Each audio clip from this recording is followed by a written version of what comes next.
Okay, let's look at an equation that might match what we did before. I mean, here's what we've got. We've got something here that looks like a cosine wave, but let's look at a cosine wave. Let's look at our position as a function of time, and let's describe it as a some generic cosine function. Well, it'll have an amplitude, and I think you remember from AMA, those of you that had AMA, a cosine of some angle, but this angle is going to vary with time. So, I mean, the position is a function of time. The amplitude is not going to change with time, but the angle is. So here's our angle. I'm going to call it theta. This is our angular position. But let's say that our angular position can vary with time. And now, if you got a cosine wave or a sine wave, there's no angular acceleration, but there is angular velocity. So omega t is going to be my angle. Theta is going to equal omega t plus, and by the way, here's where I diverge from the book. Let me zoom in a little bit because I see people squinting. Robin needs to get some glasses or something. All right, so I'm going to call this theta naught. Theta naught. I like calling it theta naught because what does it represent? It represents what angle I'm at t equals 0. Now the book actually uses phi, and they call that the phase angle. And basically what it is, it's your starting angle. And you remember that in AMA, that HK stuff, you know, when you had to draw, remember it was just awful. We had to draw these cosine and sine waves, but they were shifted and they had a different phase. You know, oh, it was miserable. Now, happily in this class, we're not going to deal with that very often, but I do want to explain what's going on here. Here's some phase angle. What we're going to do in here is the phase angle, the starting angle is always going to be 0 in here. I don't, there's no need to make it complicated for what we're trying to do. But I'm going to leave it in there just to show you that in general this thing works. Now, this is a cosine wave. So if I were to graph this as a function of time, well, the phase angle, if this is some positive angle, remember you pull it to the left, so it will start up here, and it will go like, whoops, we'll go down and up and down like this. So here's our cosine, okay, wave, whoops. And, well, let's take the derivative. So this would be position and this is time. It'll look something like that. Now, let's take the derivative. So we'll call that dx dt. Well, remember your chain rule. A is a constant. So it's the derivative of the outside part times the derivative of the inside part. Let's take the derivative of the inside part. What's on the inside here? When I take the time derivative of omega t plus theta naught, what do I get? Omega. Times. And then what's the derivative of cosine? So negative sine omega t plus theta naught. Okay, well, let's do it again. Do it again. All right, so I'm going to take the derivative again. So this is the second time I've taken the derivative. So this is just a constant, negative omega. Now take the derivative of the inside part again. What do you get? Omega times the omega we started with, omega squared. And what's the derivative of sine? No, just cosine. Cosine. So cosine omega t plus theta naught. Now here's something cool.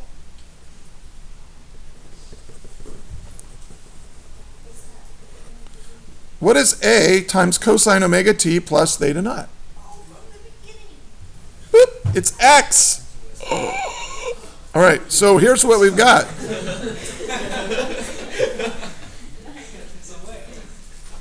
It's a whale.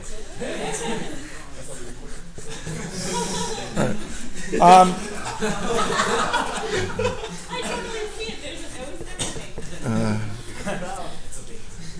It's a whale of a function. All right. So look what we got here. We've got negative, but A times cosine omega t plus theta naught is our function x. So this is just going to be, and then here we have a constant. So we have omega squared times x. So here's what we can say. This is a differential equation. And this is the solution to the differential equation. In other words, what equation, if I take its derivative twice, will I get this answer? Well, this equation. So this is a solution to the differential equation. Now, notice that there are, there's another one, and I'm going to leave this to you, but start off with x equals a sine omega t plus theta naught. And take the derivative of sine, and you get cosine. Take the derivative of cosine, you get negative sine, right?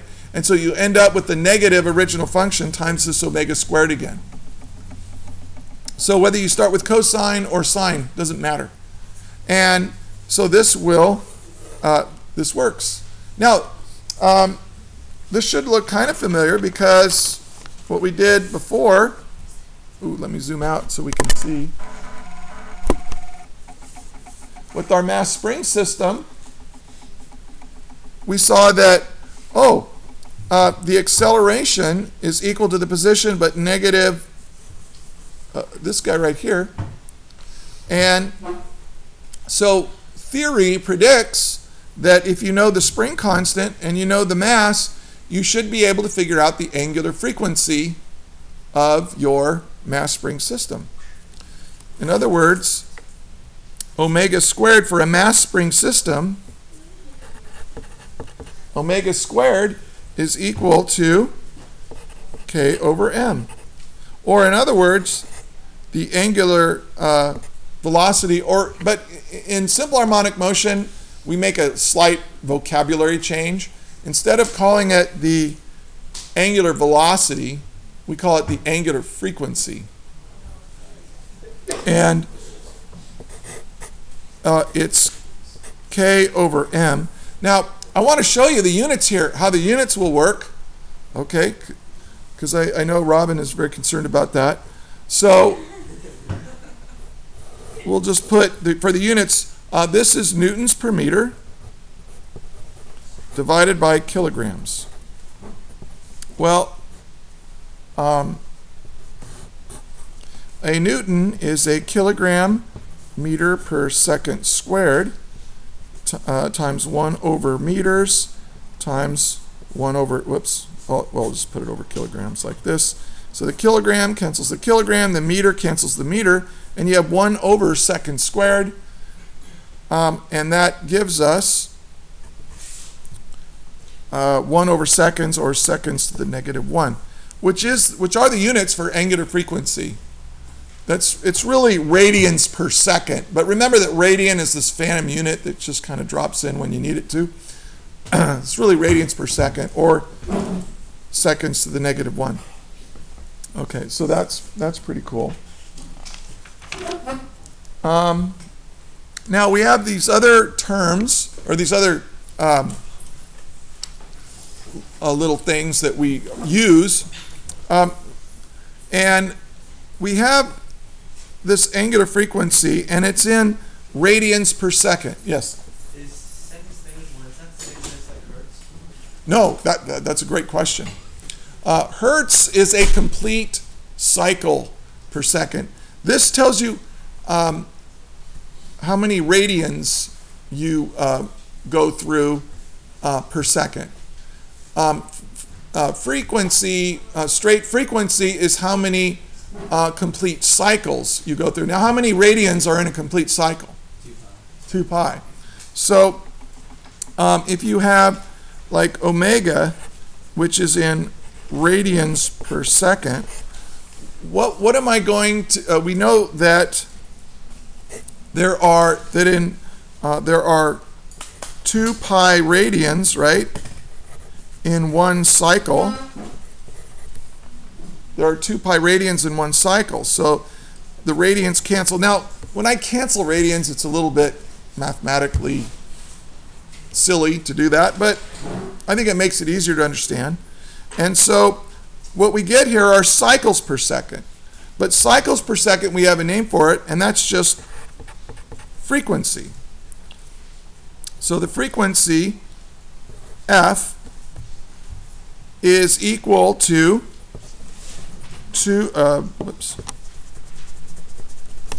it's equal to the angular frequency over 2 pi. And this will have units of hertz. Cycles per second is also called a hertz. Okay?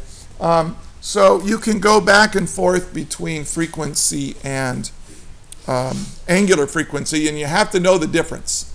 Okay, so this is an important little equation right here. Now, for a mass spring system, this is an important equation. Okay?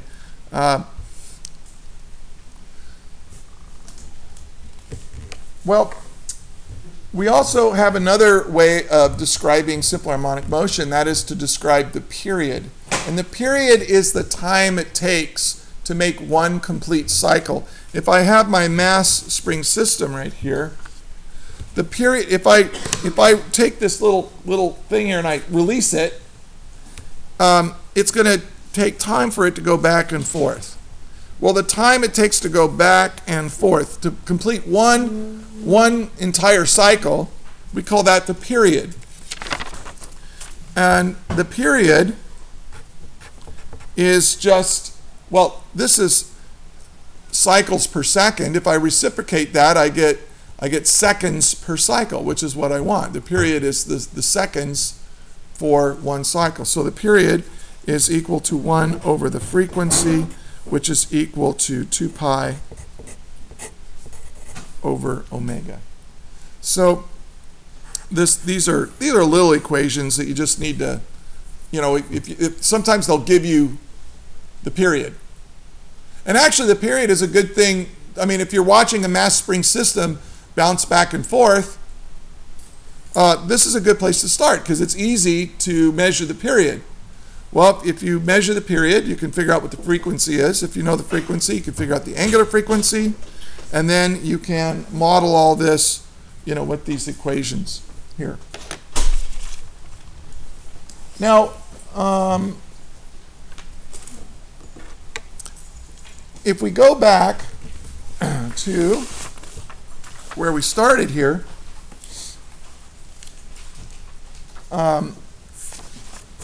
our mass spring system, let me redraw it.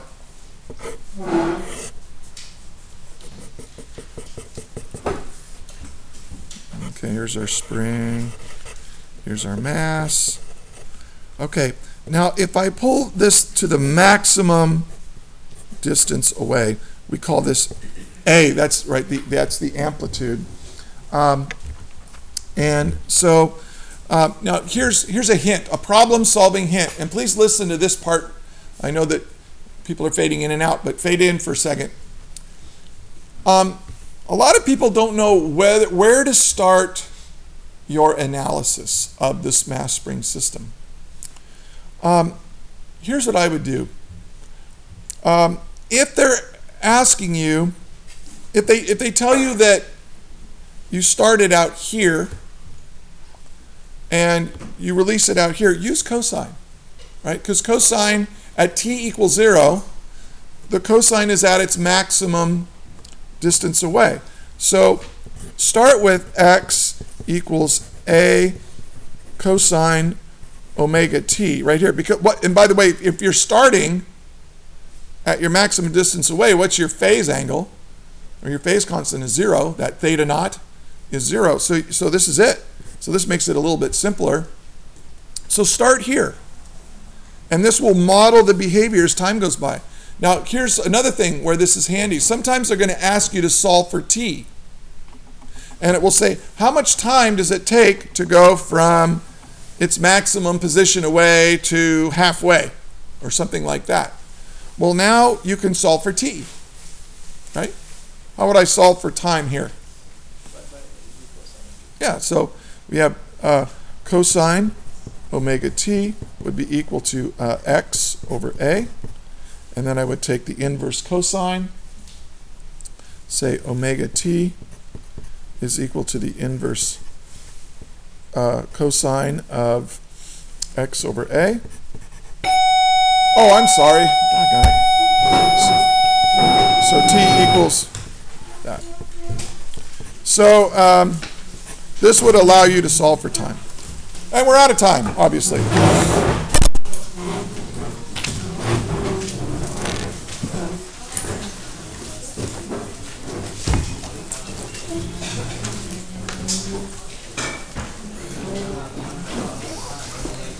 Okay.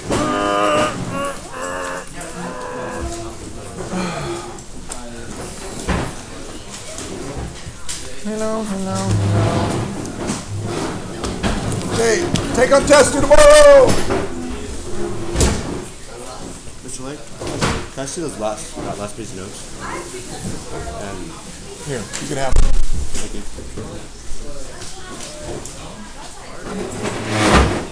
I hate Mondays. Okay.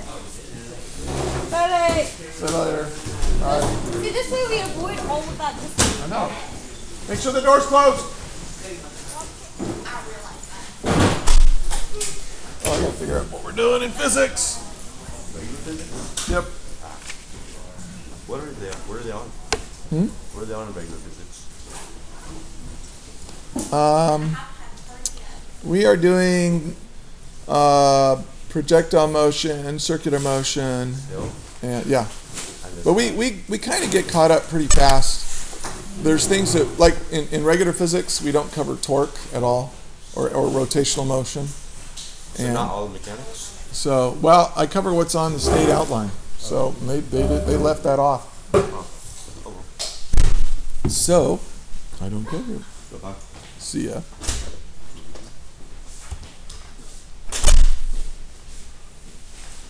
I hate doing that. Make you guys late. See you later.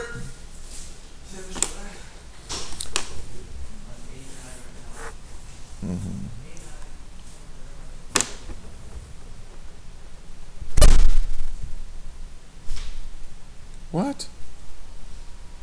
Oh.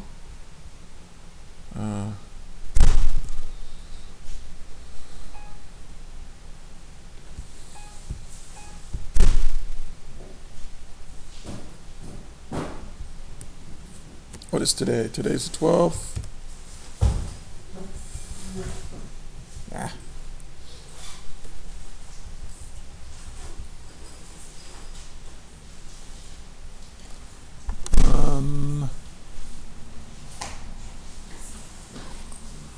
Oh, that's right. We're gonna.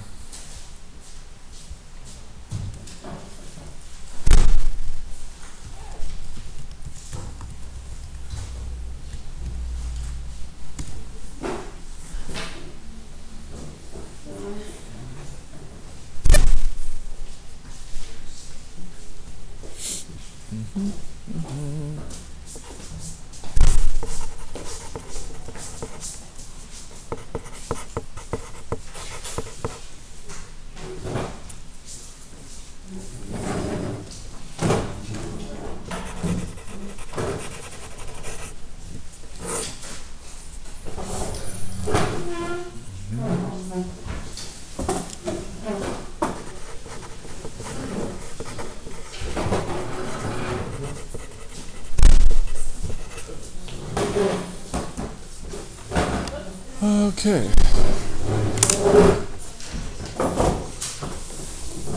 Mr. Lane, Yes, sir. I'm going to be after again this Friday for wrestling tournament. Okay. When do we take the test? Thursday, maybe? Yeah, maybe Thursday. If you can find a period to take off. I'm just letting you know ahead of time. Yeah. Now, you don't have to take. I mean, you can wait till after break, but that's a lot of time to forget everything. I would take it before break. Just get it over with. We're gonna do a lot of studying on Wednesday. Well, we're gonna whiteboard and grade the take-home test.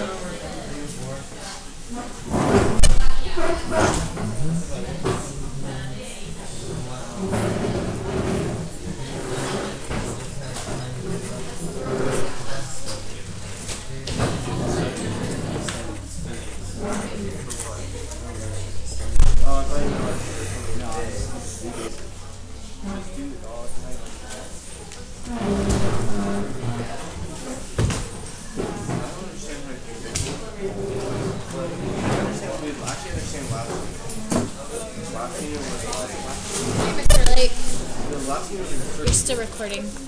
Oh no, I'm not recording. I am still recording? Oh gosh.